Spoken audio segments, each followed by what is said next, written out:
Welcome back all my friendly targets. We've got a handful of solo PvP fights for you guys. A few in high sec, but mostly in faction warfare low sec. All the fights you're going to see go down in this video have no combat implants and are using relatively cheap ships. A couple frigates, mostly cruisers, a few destroyers, and one or two battle cruisers. I'll also briefly be covering some of the things I learned about the new faction warfare system and complexes. This will help returning players like me who didn't have this information.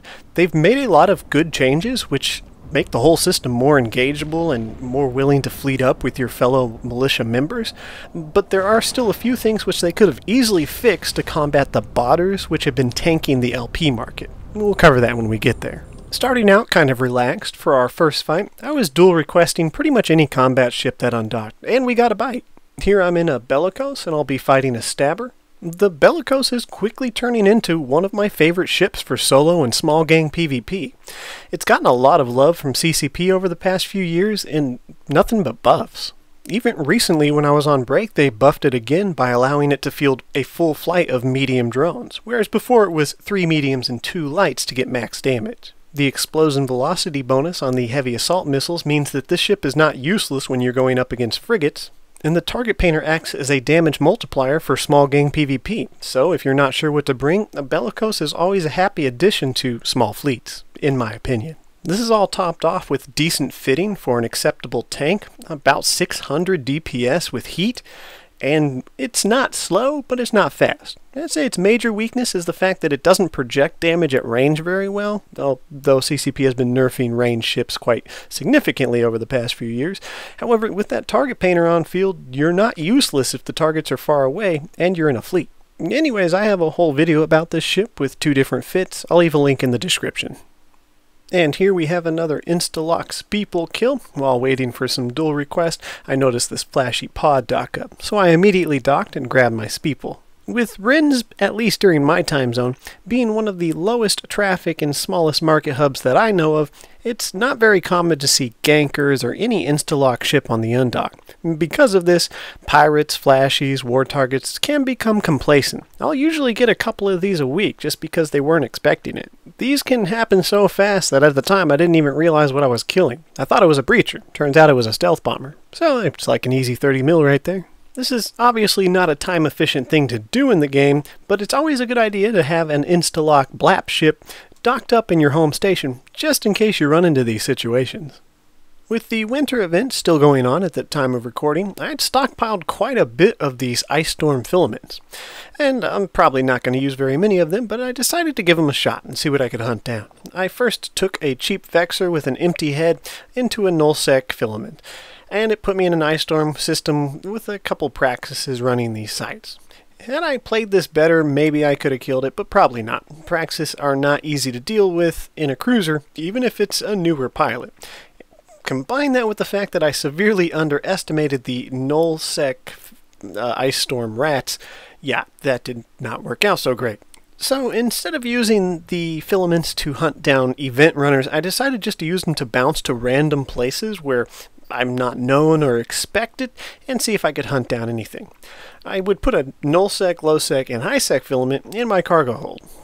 First jumped out to null in a Stabber and was chased down by a few interceptors and a couple of marauders instantly. They really get bored out there. So we used our filament, because we were trapped in system, to jump to a lowsec event area, and it just so happened to be in a Mars space relatively close to home.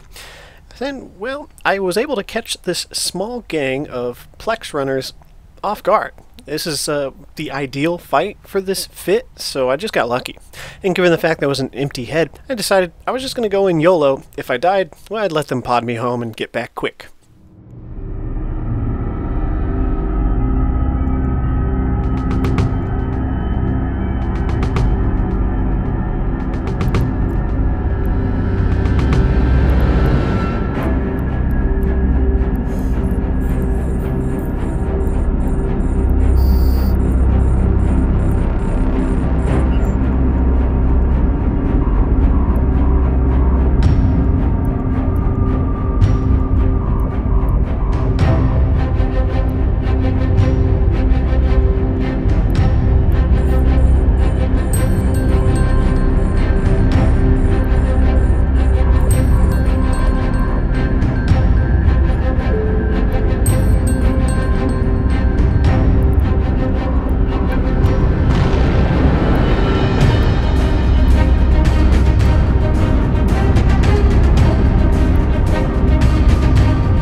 From time to time, I end up with an assortment of items scattered throughout the EVE universe, simply from Faction Warfare PvP. And after a while, a couple of months, I like to go out and gather it all up, bring it home, and sell the shiny bits. I like to PvP and cheap stuff, and inevitably you win against some expensive stuff, so it's good money. Anyways, when I do this, what I like to do is fit up a troll hauler. See, if it's a lot of items, well, this works in my favor, though it's usually never more than 2 or 3 haulers worth with the way I fit this. It's your passive shield tanked hauler. It's the Gallente one with all the drones. I forget what it's called. Now, you can do this with a bunch of them, and as a matter of fact, I think it's the Sigil. It's an Amarr hauler. Actually has the best passive tanked shield fit that I've been able to find. But it doesn't have drones, so you're mostly going to rely on gate guns to use this strategy.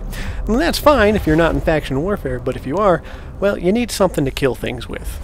Anyways, sometimes I get little bites and cheap kills with frigates, and most of the time I don't. In this situation, we almost got a really nice kill on a Drevovac. Almost is a disappointment, but I had to put this in here just to show you guys this is something you might want to consider doing when it comes time to gather up all your goodies, because it's cheap and it's super entertaining. This is the passive shield fit hauler.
In that last fight, had I simply put 2 Nosses instead of the blaster on that ship, I would have had the funniest kill I've had in a long time. Lessons learned. Oh well, try again next time. So I don't know if this is the case for everyone, but at least for me, coercers are annoying to deal with. They seem to be the king of small plexes when it comes to cheap Tech 1 destroyers. And if they're already in the plex, then they'll pretty much take any fight that comes into them within reason. I very rarely win up against a coercer if I'm in a conventional thrasher. And because of this, the more experienced players will always take a fight up against a thrasher if they're inside the plex in a coercer. They do so much damage and they project so well that most of them don't even bother to fit a point, because they usually kill you before you realize it's time to leave. So I decided to use this to my advantage. Because I know every coercer pilot, except for the bots, which warp away when anything shows up, are going to take a fight against a thrasher every single time. So I fit 4 small newts, overheat them, overheat my afterburner, orbit at 500, and structure tank my thrasher. I don't even overheat my guns. I just wait until everything shuts off, and then I win. It's super simple. So if you're dealing with the coercer annoyance, try this out. It works every single time. Now, there's a little bit more to it than that. This particular pilot had a micro warp drive in a web, so we drained his cap quite quickly. The afterburner fits, or fits which are dual web or web and a point, it's going to take a few more cycles to drain them out. However, I haven't run into a single situation where I haven't been able to shut off their guns before they drain my tank. Basically what I'm saying is this has worked every single time, unless you run into that oddball pilot which fits a cap booster. I've never seen one. Now, technically, you only need one gun to get the job done so long as you have enough time. The more newts, the faster you drain them out. You can balance it out however you like. I like the 4-4 combination, but if you find yourself struggling, try an extra newt and one less gun and see how that works. And one more important bit of information in case you do happen to run up to an experienced pilot who really knows what he's doing. So, overheat and use all your newts as quickly as you can at the beginning of the fight. As soon as you notice that his guns have shut off and you're no longer taking damage, you want to quickly turn off 3 of your newts and then begin to stagger them. Usually you'll only need 2, but if you want to be extra safe, keep 3 running. Just make sure they're staggered. The reason why is if the experienced pilot ungroups his lasers and spams all of them, he might still have enough cap to do some damage. And if your structure tank is low, it could be just enough to finish you off. I also tried this out with the Talwar just to see how it would do. It wasn't quite as engageable as the Thrasher. Not as many pilots would come into Plex to fight it. But when I did go up against Coercers, it would still win, but the fights were a bit closer because I was running only 3 newts. So consider that when you're weighing your options, but it does seem to work on both destroyers. I personally favor the Thrasher. Now remember that this is a very unique fit for very specific situations, and although it can quite easily work on other unsuspected pilots with certain ships, don't expect to use this for everything. It's not going to do very well against a lot of ships that have capless guns or ships with enough mid-slots for a cap booster. My personal recommendation wouldn't be to fit this and fly it everywhere. It would be to fit it and have it scattered around your war zone so that you can bring it out whenever those coercers or other ships that it works on become a problem. Well, in case you're wondering, yes, it still does just enough damage to deal with the small Plex rats. Of course, it's a bit slower, but I didn't find it to be a daunting process, so you can Plex in it quite easily. Now, with that being said, this works great on those unsuspecting pilots in certain ships, and here's a few examples of that.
Throwing a nice 1v1 battle cruiser into the mix. I'm in a Hurricane and I'm going up against a Cyclone. You don't get these very often anymore. I probably say this more than I care to admit, but this was a fight that I did not expect to win. The Hurricane in its current state is a very versatile ship when it comes to small gang and large fleets, but as a 1v1 platform against other battle cruisers, I think it kind of falls short. I'm still on the fence of whether or not it's balanced, but I don't have much to complain about the Hurricane. It does a few things pretty well. I have a handful of fits in the Cyclone that would have given this Hurricane much better fight. I'm not sure if my Cyclone fits can win against this because I've specifically set this Hurricane up for solo PvP. It's kind of useless for much else. It's got an afterburner, no web, and a medium cap battery. This is to go toe-to-toe with other battle cruisers. And the medium cap battery instead of a large to help negate any neutralizers or NOSes that the enemy will be using. Fun fact is every single size, the smalls, the medium, and the larges, will still give you the exact same energy warfare resistance. Doesn't matter what size they are. It's a percentage-based bonus. So if you can only fit a small on your ship and you don't know what else to do with a mid-slot, it's still going to help you out. Now, obviously, the bigger the better because you'll have more cap regen, but just thought I'd point that out for you guys. And then going along with the 1v1 theme, we've got a reactive armor hardener in the low so that hopefully I can get a reload off my ancillary armor repper once everything's lined out. And now, had I been fighting against a Hurricane in my Cyclone, I would have ungrouped my guns and split up the damage types. I don't think he bothered to do that in this fight. Another fun fact about the Hurricane that some newer pilots might not know, and this is true across some of the other battle cruisers, maybe all of them. I'm not sure if they've tweaked any subtle details over the years, but when they released the Navy battle cruisers, they're actually what the original Tech 1 variants used to be. So your regular Hurricane used to have 2 high utility slots for medium newts, more power grid armor. I'm not sure what all the details were, but they actually nerfed Tech 1 battle cruisers and then released the originals as their Navy variants. So, interesting fact about that. Additional fun fact about the Cyclone, it actually used to be a gunboat. As far as my memory is concerned, it was a terrible ship that nobody ever used. If you ever remember it being used for any particular fleet, some of the meta fits, let me know in the comments. But for solo PvP, I never used it when it was originally a gunboat. And still, when they changed it to a missile platform, it took a while for it to line out. They needed to keep giving it more buffs because it was still a pretty terrible ship. Now it's my favorite battle cruiser for PvP in solo and small gangs.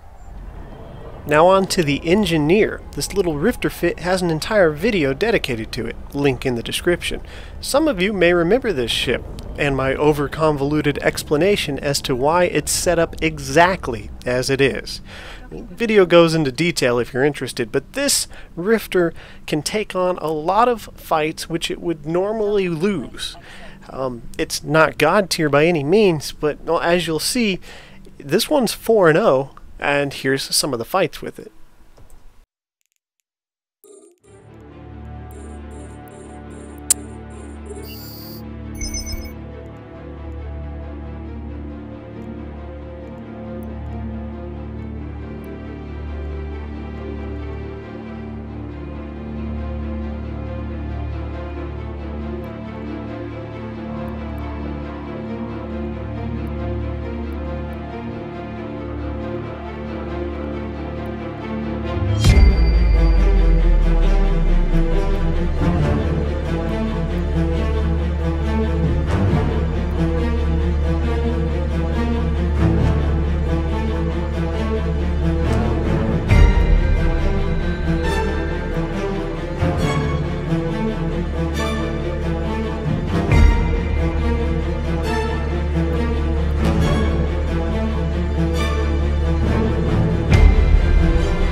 Apologies that I had to speed that one up 4 times, but it was almost a 10-minute fight. It was basically just a race to see who ran out of cap boosters first. And because the Incursus is a lot more cap hungry than the Rifter, you would win that fight every single time. Moving back into our good old stabber so fast, we're outrunning some plexes when a small gang of frigates showed up to test their worth. This was a Tyrannus, a Hookbill, and a Merlin. Easy work for this stabber fit. But I often wonder why these frigate gangs continue to bite at the stabber.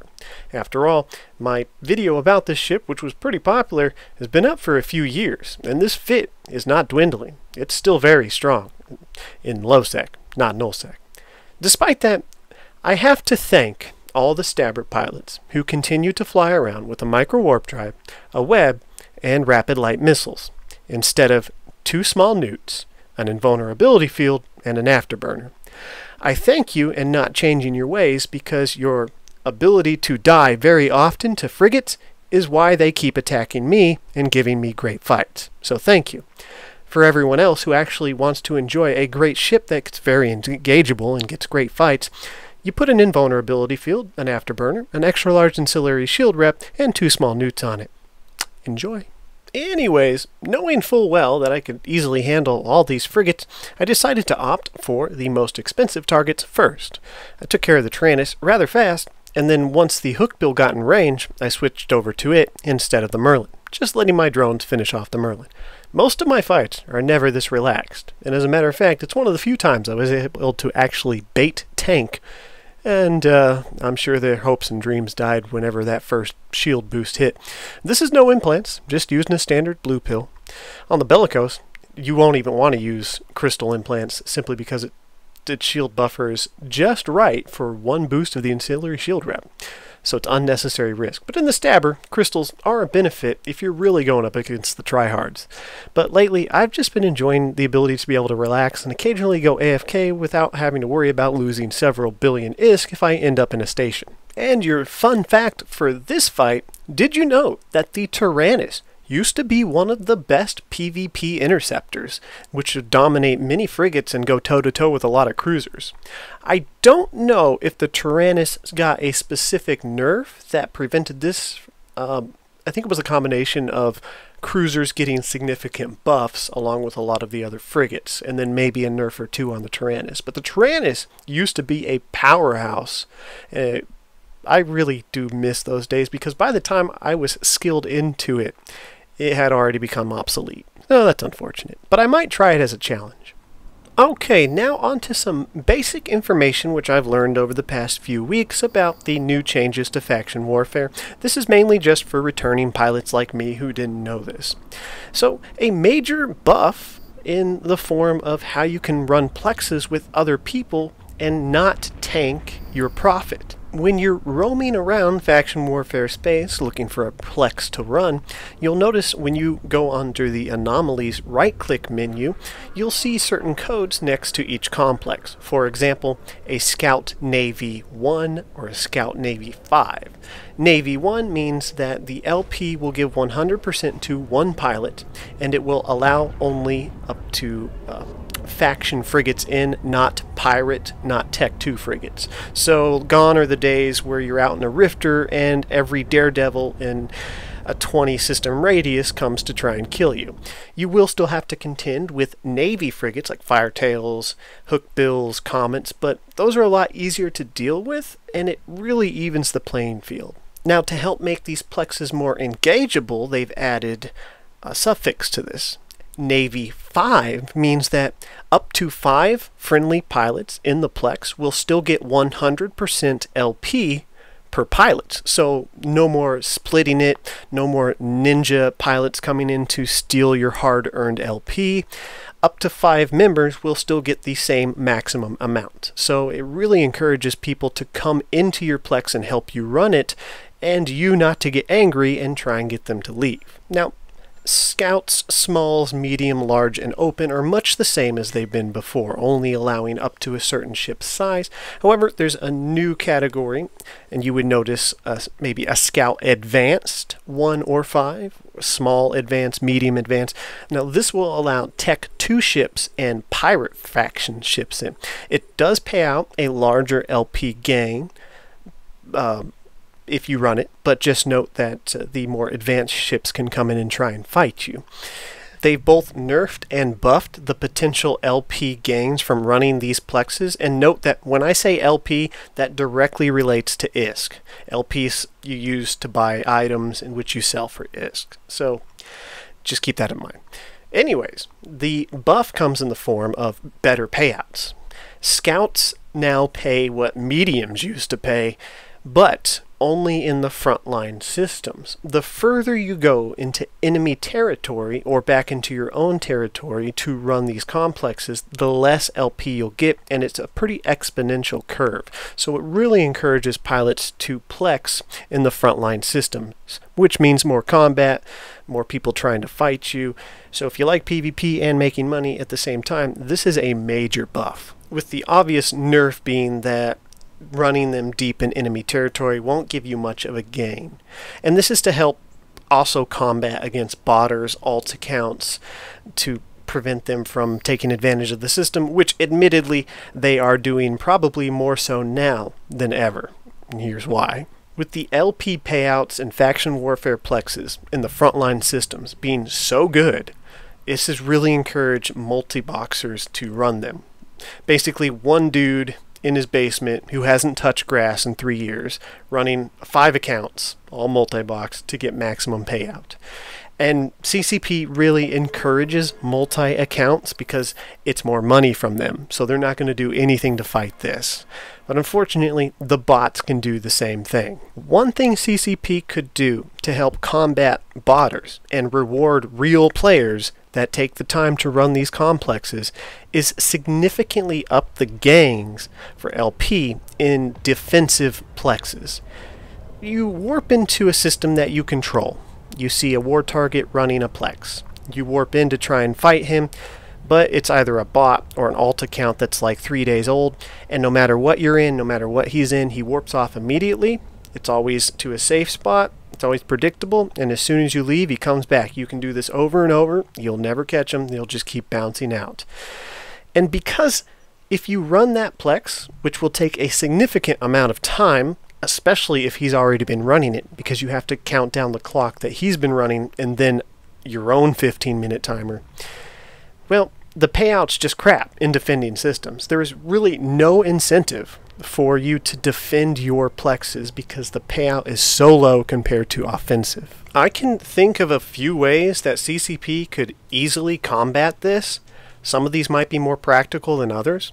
The simplest would simply be to up the LP gain for defending a contested plex.